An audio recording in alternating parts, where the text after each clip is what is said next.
August 7th, 1942. Dawn breaks over the Solomon Islands, and a Japanese Zero fighter sweeps low over the cleared jungle at Lunga Point. The pilot expects to see his comrades completing work on the airstrip below, the runway that would soon extend Japan's iron grip across the South Pacific, severing the lifeline between America and Australia. Instead, what he sees freezes his blood. American Marines, thousands of them, swarming across his airfield like ants across a picnic blanket.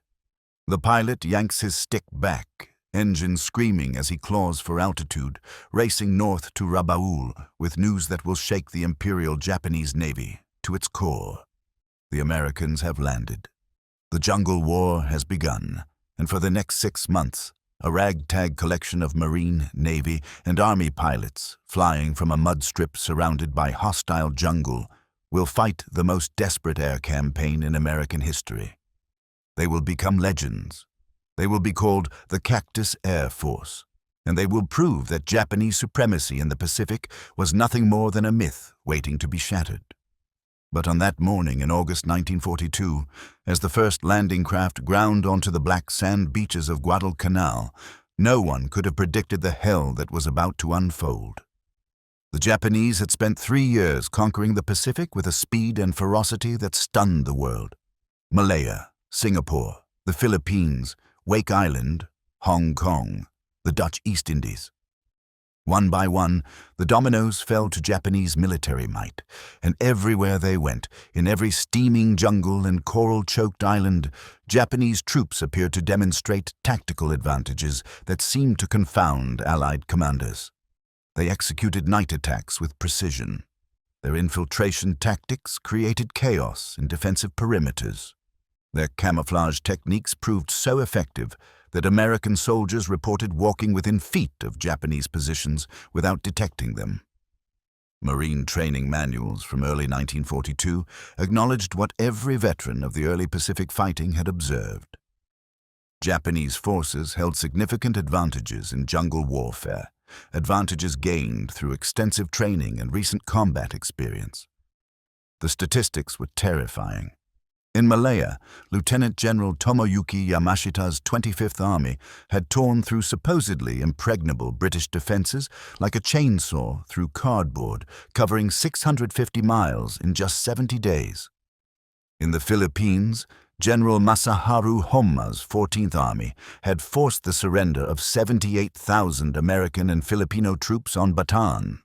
At Singapore, 130,000 British and Commonwealth soldiers surrendered to a Japanese force half their size. The pattern was always the same. Japanese forces bypassed strong points through jungle that defenders thought impassable, struck from unexpected directions, used infiltration tactics to create chaos and terror, and maintained relentless offensive pressure until their enemies broke. By August 1942, Japan controlled territory stretching from the Aleutian Islands to the Indian Ocean, from Manchuria to New Guinea. They had destroyed the American Pacific battleship fleet at Pearl Harbor. They had sunk the British battleship Prince of Wales and battlecruiser Repulse with aircraft. They had demonstrated air superiority with the legendary Mitsubishi A6M0, a fighter that could outclimb, outturn, and outrange anything the Allies could put in the sky.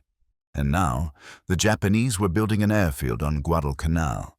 If completed, that airfield would allow Japanese bombers to strike Australia-bound convoys, severing the last remaining supply route between the United States and its Pacific ally. The strategic implications were catastrophic. Australia might be forced to negotiate. New Zealand would be cut off. The entire Southwest Pacific would become a Japanese lake. American planners understood they had to act immediately, before that airfield became operational. Thus was born Operation Watchtower, hastily planned, desperately undersupplied, and launched with such minimal resources that Marines would bitterly dub it Operation Shoestring. On August 7th, 1942, 11,000 Marines of the 1st Marine Division splashed ashore on Guadalcanal and nearby Tulagi. The Japanese, expecting no threat so deep in their defensive perimeter, were caught completely by surprise. Construction workers at the Lunga Point airfield dropped their tools and fled into the jungle, leaving behind breakfast still warm on their plates. By nightfall on August 8th, the Marines controlled the nearly completed airfield. They had achieved their primary objective with minimal resistance. Then the Japanese struck back. Within hours of the landing, bombers from Rabaul pounded the invasion beaches. On the night of August 8th, a Japanese naval force commanded by Vice Admiral Gunichi Mikawa executed one of the most devastating surface actions in naval history at the Battle of Savo Island. In less than 30 minutes of savage close-range combat, Japanese cruisers and destroyers sank 4 Allied heavy cruisers and killed over 1,000 sailors. The victory was so complete that the Japanese could have annihilated the defenseless American transports sitting off Guadalcanal. Only Mikawa's caution, his fear of American carrier aircraft at dawn, prevented him from delivering a knockout blow. But the damage was done. Rear Admiral Richmond Kelly Turner, commanding the amphibious force, withdrew his transports before unloading was complete. The Marines on Guadalcanal were left with minimal supplies, no air cover, and the grim knowledge that they were utterly alone in the middle of enemy-controlled waters. The Japanese owned the night, they owned the sea, and they damn sure owned the jungle. What the Marines did have was an airfield, an incomplete, primitive, barely functional airfield carved from swamp and jungle, but an airfield nonetheless. The 1st Engineer Battalion, augmented by the 1st Pioneer Battalion, began the back-breaking work of completing what the Japanese had started. They used captured equipment, much of it in poor mechanical condition. Japanese road rollers, Japanese dump trucks, hand tools when machines failed.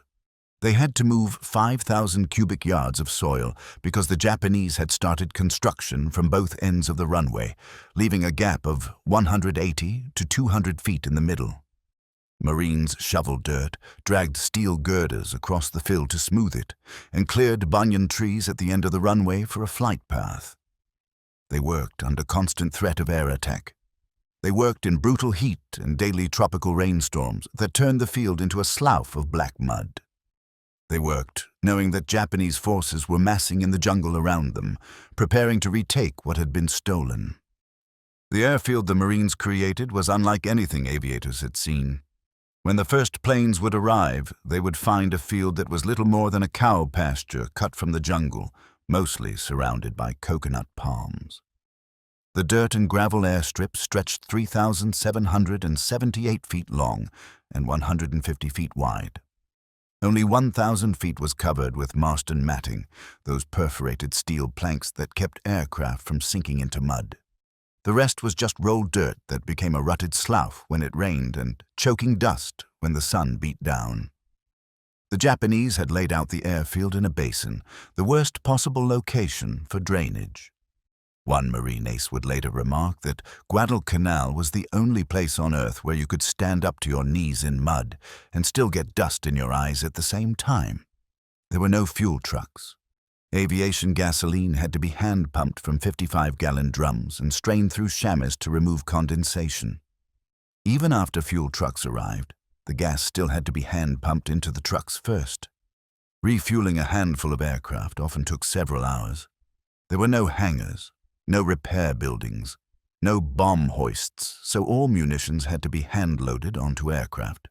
Damaged planes were cannibalized for spare parts because there was no other way to keep the others flying. But the field had something the Japanese had built, a pagoda-like control tower complete with a warning siren for air raids, hangars, machine shops, radio installations, even an ice plant. And on August 12, 1942, Major General Alexander Vandergrift declared the field operational.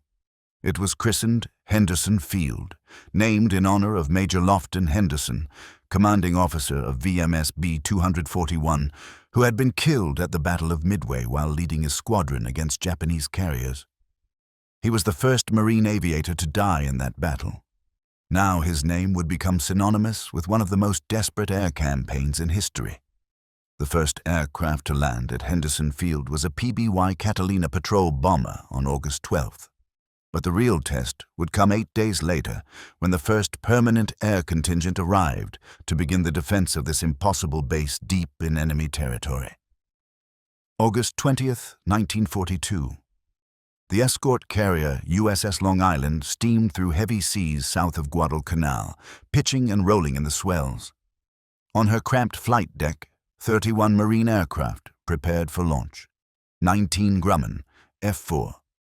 F-4 Wildcat fighters from Marine Fighting Squadron VMF 223, commanded by Major John L. Smith, and 12 Douglas SBD Dauntless dive bombers from Marine Scout Bombing Squadron VMSB 232, led by Lieutenant Colonel Richard C. Mangrum.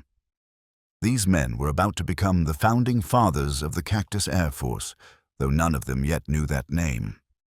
The code word Cactus was simply the Allied designation for Guadalcanal. But the Cactus Air Force would become legend. As the Wildcats and Dauntlesses roared off Long Island's deck and formed up for the flight to Henderson Field, Major Smith had no illusions about what awaited them. He knew the field was primitive. He knew supplies were scarce. He knew the Japanese would throw everything they had at this collection of American aircraft operating from a mudstrip 565 miles from the nearest friendly base. When the Marine aircraft touched down at Henderson Field that afternoon, General Vandergrift openly wept. He was close to tears, he would later write, and he was not alone. The sight of American aircraft, their own aircraft, taxiing up to that crude strip represented the first real hope the Marines had felt since the Navy abandoned them. A handsome and dashing aviator jumped from the first SBD, and Vandergrift grabbed his hand. "Thank God you have come." Within 12 hours, those Marine pilots would help finish off a Japanese infantry assault on the perimeter. The Cactus Air Force had entered the war. 2 days later, on August 22nd, 5 U.S. Army Air Force's P-400 Airacobras from the 67th Fighter Squadron touched down at Henderson. The P-400 was an export version of the Bell P-39 Airacobra, and at high altitude it was nearly useless against Japanese fighters. But at low altitude, attacking ground targets, the P-400 proved deadly. Its 37 mm cannon could shred Japanese bunkers and positions with devastating effect. By the end of August, VMF 224 under Major Robert E. Gaylor had arrived with more Wildcats, and another dive bomber squadron had landed. The collection of men and planes at Henderson Field was growing into something that resembled an air force, though calling it that required considerable imagination.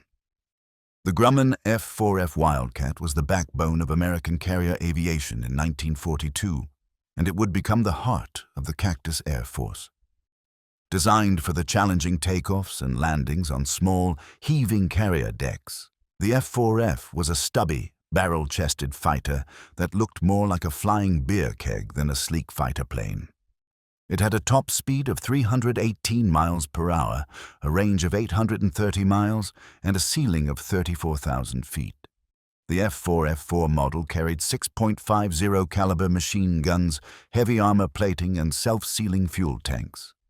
It could take punishment that would have shredded a Zero and keep flying, but it had serious drawbacks. The landing gear had to be hand-cranked up or down, requiring 29 turns of a crank while the pilot held the control stick with his left hand. The controls could be mushy when maneuverability was most needed. The pilot's seat was too low for optimal visibility, and compared to the Japanese Zero, the Wildcat was outclassed in almost every performance category.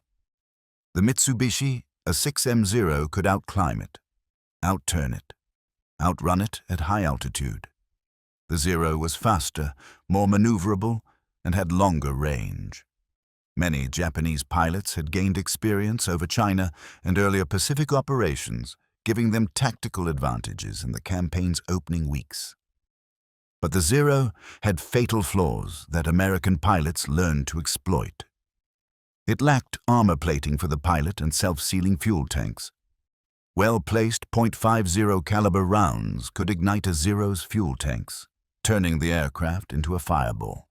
And American pilots, particularly Marines, had a crucial advantage. When shot down over Guadalcanal or the surrounding waters, they could often be rescued and returned to combat. Japanese pilots shot down over Allied-controlled territory were typically lost. This mathematics of attrition would prove decisive as the campaign progressed. The Cactus Air Force pilots developed tactics specifically designed to counter the Zero's advantages. They avoided turning dogfights where the Zero's superior maneuverability would dominate. Instead, they used the Wildcats' superior diving speed and ruggedness to execute hit-and-run attacks. They perfected the thatch weave, a mutual support tactic where two Wildcats would weave back and forth, each covering the other's tail. When a Zero latched onto one Wildcat, the other would swing across and blast it off. Most importantly, Cactus pilots learned to get in close, devastatingly close.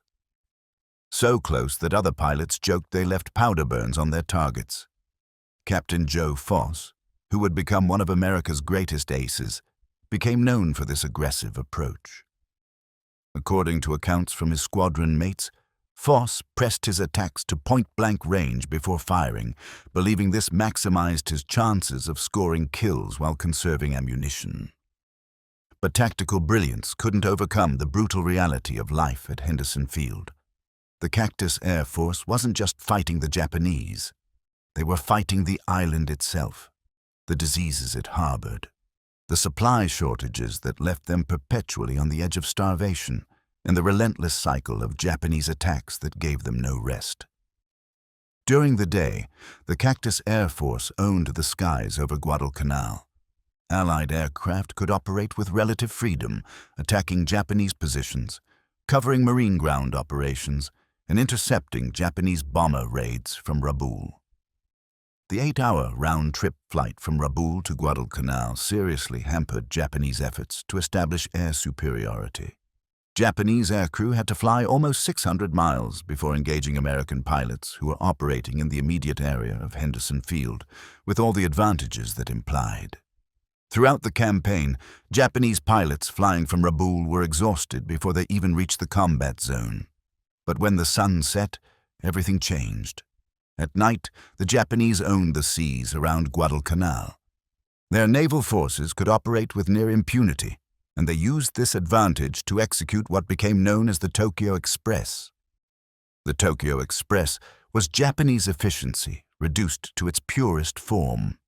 Fast destroyers, sometimes accompanied by cruisers, would race down the Slot, the new Georgia Sound running through the Solomon Islands, deliver troops and supplies to Japanese forces on Guadalcanal, and race back north before dawn exposed them to American air attack. The high-speed runs occurred throughout the campaign, sometimes every 3 or 4 days. They became known as the Tokyo Express to American forces and rat transportation to the Japanese, who understood the desperate nature of these operations. Delivering troops this way prevented most heavy equipment from being transported. Artillery pieces, vehicles, substantial food and ammunition stocks, all the material an army needs for sustained operations, couldn't be carried on destroyers racing through the night. But the Tokyo Express could deliver men, and it could deliver terror. Japanese destroyers and cruisers didn't just drop off troops and leave. They bombarded Henderson Field. Night after night, Japanese warships would slip into the waters off Guadalcanal and rain high-explosive shells onto the airfield. Marines and pilots learned to sleep in foxholes and slit trenches, listening to the whistling scream of incoming naval gunfire, feeling the earth shake as shells detonated across the airfield. The worst night came on October the 13th, 1942. It became known simply as the bombardment to the Marines who survived it. The Japanese were preparing a major offensive to retake Henderson Field. To ensure success, Admiral Isoroku Yamamoto, commander of the combined fleet, sent a naval force from Truk under Rear Admiral Takeo Kurita, with orders to obliterate the Cactus Air Force. Kurita's force consisted of the battleships Kongo and Haruna, escorted by 1 light cruiser and 9 destroyers. These were no ordinary warships. Kongo and Haruna were fast battleships, originally built as battle cruisers but reconstructed and upgunned. Each mounted 8 14-inch guns capable of hurling 1 400-pound shells over 20 miles. At 1:33 a.m. on October 14th, Kurita's battleships opened fire on Henderson Field from point-blank range. For the next 83 minutes, they systematically demolished the American air base. 973 14-inch shells crashed into the Lunga perimeter. Most fell within the 200-meter square area of the airfield, but the bombardment blanketed the entire American position. It was the most concentrated naval bombardment directed at a land target in the Pacific War to that point. The results were catastrophic. Both runways were heavily cratered. 48 of the Cactus Air Force's 90 aircraft were destroyed or damaged beyond immediate repair. Almost all the available aviation fuel was set ablaze, sending sheets of flame hundreds of feet into the air. 41 men were killed, including 6 Cactus Air Force pilots. The living hid in their foxholes and prayed. When dawn broke, the survivors crawled from their holes to survey the devastation. Henderson Field looked like the surface of the moon. Craters overlapped craters.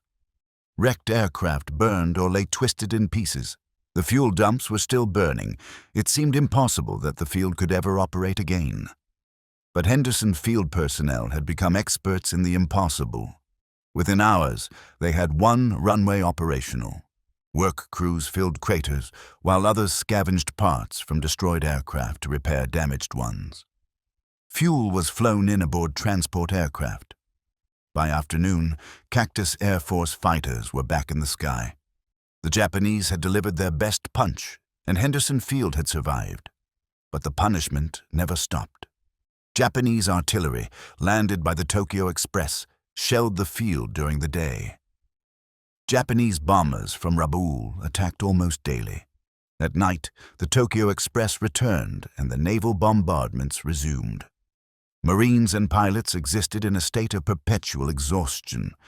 They were sick with malaria, dysentery, dengue fever, and tropical diseases that had no name. They were hungry. Rations were reduced to 2 meals a day of rice captured from the Japanese, supplemented with whatever could be scrounged. They were sleep-deprived, snatching rest between air raids and bombardments. The pressure was constantly increasing, and the tempo of daily air raids and nightly shelling began to wear men down to breaking points. Yet they kept fighting, and in that crucible of suffering and combat, legends were forged. On September 3rd, 1942, Brigadier General Roy Geiger arrived at Henderson Field and assumed command of all air operations. Geiger was a Marine's Marine, a veteran of 21 years in aviation who understood exactly what his pilots were facing because he faced it alongside them. He established his headquarters in the wooden Japanese pagoda near the airfield.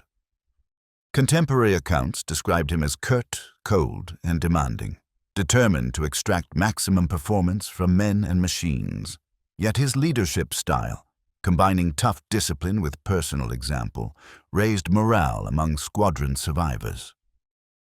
Press accounts from the period noted a sense of desperation but never defeatism under Geiger's command. On October 9, 1942, Marine Fighting Squadron VMF 121 arrived at Henderson Field, led by Major Leonard Duke Davis with Captain Joseph J. Foss as executive officer. Within days, Foss would begin his transformation into a legend. On October the 13th, his first day of combat, Foss shot down a Zero. His Wildcat was shot up in return, and with a dead engine and 3 more Zeros on his tail, he landed at full speed with no flaps and minimal control, barely missing a grove of palm trees. Within 9 days, Foss was an ace with 5 kills. His aggressive tactics and leadership turned his flight of 8 Wildcats into Foss's flying circus. Divided into 2 sections he nicknamed Farm Boys and City Slickers. The competition for leading ace of the Cactus Air Force became legendary. Captain Marion Carl, one of VMF 223's original pilots, traded the lead with Foss throughout October and November. When Carl was shot down and spent 3 days behind enemy lines before returning to Guadalcanal, he jokingly asked that Foss be grounded so he could catch up. Both men exhibited the aggressive, close-in fighting style that characterized Cactus Air Force tactics. In one engagement, Foss later recounted spotting a Japanese pilot executing a slow roll and firing as the Zero's wings passed through vertical, watching the enemy pilot get blown from the cockpit. While he described it as a lucky shot, it demonstrated the split-second decision-making required in aerial combat. Other aces joined the pantheon. Major John L. Smith, commander of VMF 223, shot down 19 Japanese aircraft before exhaustion forced his evacuation. Major Robert E. Gaylor, leading VMF 224, downed 13 enemy planes despite being shot down himself and having to swim ashore. Lieutenant Colonel Harold Bauer led VMF 212 on a grueling 600-mile ferry flight from Espiritu Santo on October 16th. As his squadron circled to land at Henderson Field, nearly out of fuel after the long journey, Bauer spotted Japanese dive bombers attacking the USS McFarland, a destroyer that was offloading aviation fuel. Without hesitation, despite his fuel situation and the fact he was alone, Bauer broke from the landing pattern and dove into the enemy formation. He destroyed 4 Japanese aircraft before being forced to land due to fuel exhaustion. It was an extraordinary display of courage that would earn him the Medal of Honor. The cost in human suffering was staggering. A medical report on VMS B-232 pilots documented the toll after just 5 weeks of combat. 7 pilots had been killed in action. 3 were wounded. 2 had been evacuated due to extreme mental and physical fatigue. Of the remaining pilots, only 3 were considered unscathed, though medical officers noted they required prolonged rest due to deteriorating physical and mental condition. These casualty rates proved typical across Cactus Air Force squadrons. Men flew until they collapsed, were evacuated, and were replaced by fresh pilots who would themselves be ground down by the relentless pace of operations. Pilots flew multiple missions daily, often 4 or 5 sorties. Between missions, they lived in primitive conditions that would have been unacceptable in any other context. They slept in tents if they were lucky, in foxholes if they weren't. They ate whatever food could be found. They suffered from malaria and dysentery simultaneously. They lost weight until their flight suits hung loose on skeletal frames. They developed a 1,000-yard stare that came from seeing too much death and getting too little sleep. Yet when the call came to scramble, they ran to their aircraft and climbed into cockpits and went out to kill Japanese planes. Because Henderson Field had to be held, the Marines on the ground depended on air cover. The entire Guadalcanal campaign hinged on keeping that primitive mud strip operational. The aces became the public face of the Cactus Air Force, but they represented only a fraction of the effort required to keep aircraft flying. Ground crews worked miracles with minimal tools and parts. Mechanics cannibalized wrecked aircraft to keep others flying. Armorers hand-loaded ammunition and bombs because there were no loading equipment. Fuel handlers hand-pumped thousands of gallons of aviation gasoline. Radio operators maintained communications despite equipment failures and Japanese jamming. Air traffic controllers guided aircraft through terrible weather and coordinated missions with only the most primitive equipment. The Cactus Air Force was a collective effort, and every man from the commanding general to the lowest-ranking private contributed to its success. And slowly, inexorably, the balance began to shift. In early October 1942, the situation looked desperate. Japanese forces controlled the seas at night. Their Tokyo Express ran with impunity. They were building up forces for a major offensive. Henderson Field was under constant bombardment. The Cactus Air Force was operating on fumes and determination, but the Japanese offensive in late October, the battle for Henderson Field, was decisively defeated by Marine ground forces. Japanese infantry attacked the Lunga perimeter in mass charges, and was slaughtered by Marine machine guns and artillery. The Marines held, Henderson held, and the Cactus Air Force flew close air support missions that turned Japanese attacks into bloodbaths. In November, the Japanese made their final major effort to retake Guadalcanal. Admiral Yamamoto committed his fleet to a massive operation. Battleships would bombard Henderson Field into rubble, then transports would land the 38th Division's troops and heavy equipment. This time, the U.S. Navy was ready.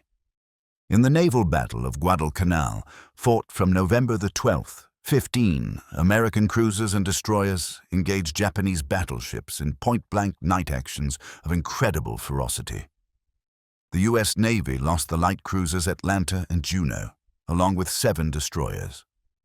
Over 1,400 American sailors died, including Rear Admirals Daniel Callahan and Norman Scott, the only 2 U.S. Navy admirals killed in surface combat during World War II.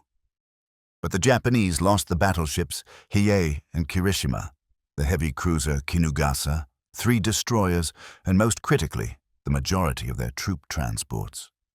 The 38th Division never reached Guadalcanal in strength.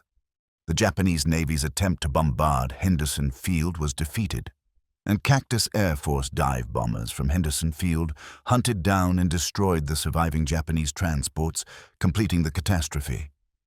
After the naval battle of Guadalcanal, the Japanese never again attempted to reinforce their troops on the island in strength. The Tokyo Express continued to run, but now it could only deliver subsistence supplies. Japanese forces on Guadalcanal began to starve. By December 1942, they were losing about 50 men each day to malnutrition, disease, and Allied attacks.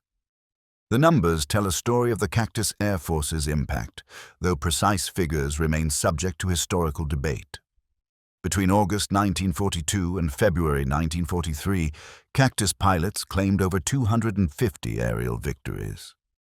While wartime claims often exceeded actual losses due to the fog of combat, Japanese records confirm substantial aircraft and aircrew attrition during the campaign.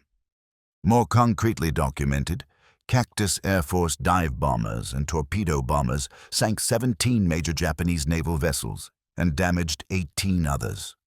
They destroyed countless barges and small craft in the Tokyo Express runs. They provided close air support that saved Marine positions from being overrun multiple times. They flew reconnaissance missions that gave commanders early warning of Japanese movements. The Cactus Air Force lost 94 pilots killed or missing in action during the campaign. Another 177 were wounded or evacuated due to illness. Countless ground crew were killed or wounded by bombardments and air raids. Through January 1943, the Cactus Air Force lost 148 aircraft shot down in combat, with another 43 destroyed on the ground at Henderson Field and 86 lost in operational accidents. In any conventional assessment, these losses would have been unsustainable. But the Cactus Air Force was never conventional. It was improvisation and desperation welded together by raw courage and sustained by an absolute refusal to quit. And it worked. On February 9, 1943, the last Japanese forces evacuated Guadalcanal under cover of darkness. General Alexander Patch, who had replaced Vandergrift as commander of Allied ground forces, sent a message to Admiral William Halsey. Tokyo Express no longer has terminus on Guadalcanal. The campaign was over. The island was secured. 6 months of brutal combat had cost the United States 7,100 dead and nearly 8,000 wounded. Japanese losses exceeded 19,000 killed with an unknown number wounded. In the air battles alone, Japanese naval aviation suffered catastrophic losses during the Guadalcanal campaign. While exact numbers vary between sources, estimates suggest Japanese forces lost between 650 aircraft from August through November 1942, with the majority falling to Cactus Air Force fighters. Perhaps more critically, the experienced air crews lost in these engagements proved impossible to replace, a factor that would affect every subsequent campaign in the Pacific. The myth of Japanese invincibility in jungle warfare, carefully cultivated through 3 years of victories, had been shattered on a miserable jungle island that most Americans had never heard of before August 1942. In April 1943, the Cactus Air Force was officially redesignated as Air Sols, Commander Aircraft Solomons, a joint command of Allied air units in the Solomon Islands. But the name Cactus Air Force lived on in the memories of those who had served there. Henderson Field continued to serve as a major base supporting further operations in the South Pacific. On April 18, 1943, 16 P-38 Lightnings of the 339th Fighter Squadron launched from Henderson Field on one of the most audacious missions of the war. Flying a carefully plotted 435-mile intercept course to avoid detection, these fighters ambushed a Betty bomber carrying Admiral Isoroku Yamamoto, architect of Pearl Harbor, as he flew to inspect forward positions at Bougainville. They shot down Yamamoto's plane and killed the admiral, dealing a psychological blow to Japan from which it never fully recovered. That mission, executed with surgical precision from Henderson Field, represented a powerful vindication of the Cactus Air Force's legacy. 6 Marine aviators who served in the Cactus Air Force received the Medal of Honor for their actions during the Guadalcanal campaign. Majors John L. Smith, Robert E. Gaylor, and Harold W. Bauer, Captain Joe Foss, and later First Lieutenants Jefferson DeBlanc and James E. Sweat. Countless others received Navy Crosses, Distinguished Flying Crosses, and other decorations. But the true legacy of the Cactus Air Force wasn't measured in medals or statistics. It was measured in what they proved was possible. They proved that American pilots, given adequate training and leadership, could defeat Japanese pilots who had years of combat experience. They proved that improvisation and determination could overcome material shortages and impossible conditions. They proved that air power, properly employed in support of ground operations, could be decisive even in jungle warfare. Most importantly, they proved that the jungle didn't belong to Japan. For 3 years, Japanese forces had seemed unstoppable in Pacific jungle combat. They moved through dense vegetation like phantoms. They attacked at night with devastating effectiveness. They created terror through infiltration and surprise. American forces, fresh to jungle warfare, had suffered defeat after defeat trying to match Japanese tactics. But at Guadalcanal, the dynamic changed. Yes, Japanese ground forces still controlled the jungle around the Lunga perimeter. Yes, they still infiltrated American positions and attacked at night.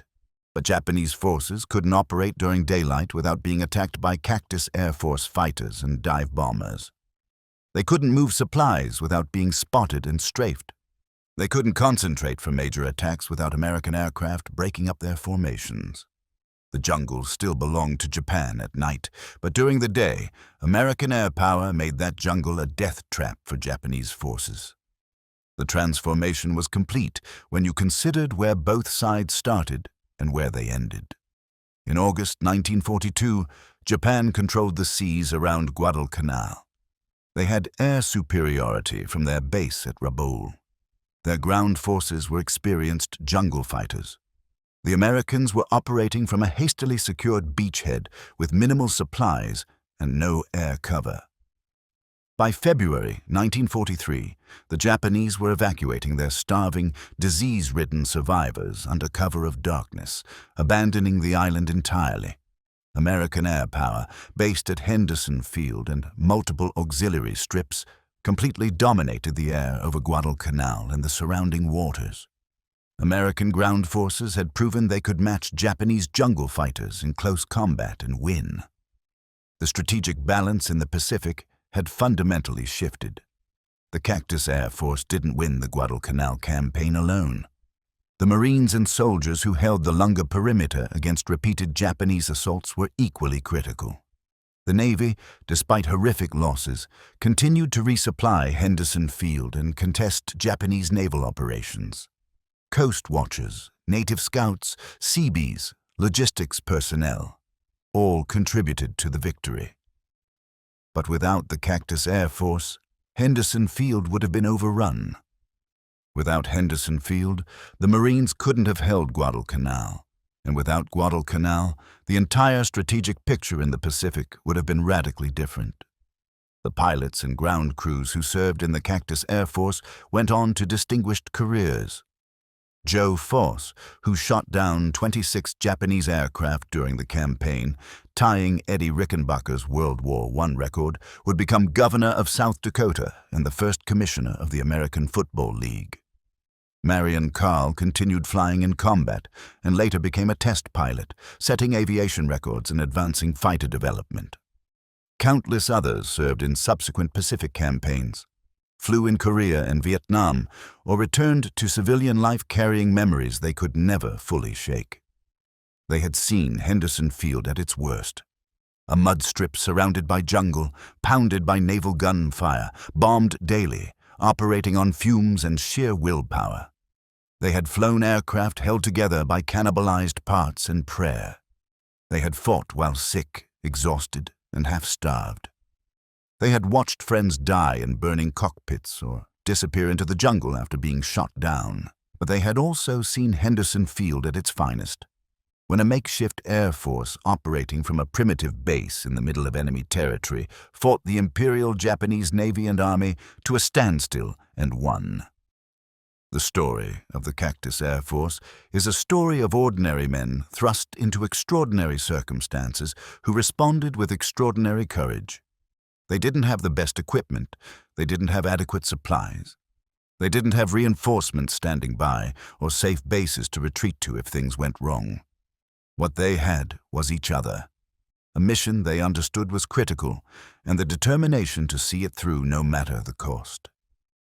In August 1942, when that Japanese Zero pilot flew over Lunga Point and saw American Marines on his airfield, he witnessed the beginning of a transformation that would reshape the Pacific War.